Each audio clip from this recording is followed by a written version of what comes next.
எத்தே நாளைக்கு எங்க வீட்டுக்கு நான் போய் விடட்டுமா? என்னம்மா?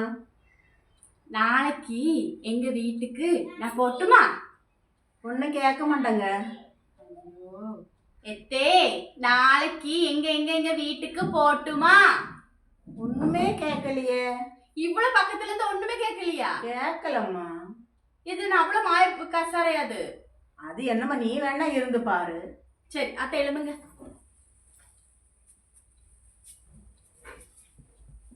சொல்லுங்க தே.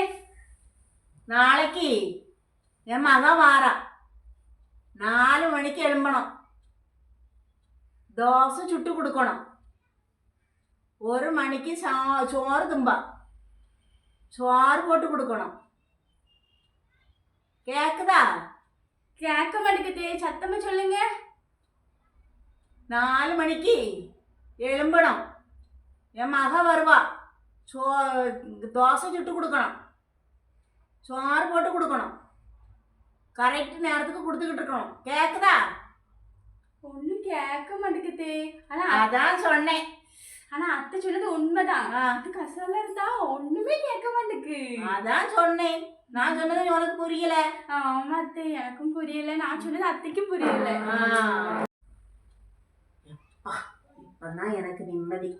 நல்ல வேலை. அப்பதான் அவ வீட்டுக்கு போக மாட்டாவா. நிறைய வேலை கிடக்கு.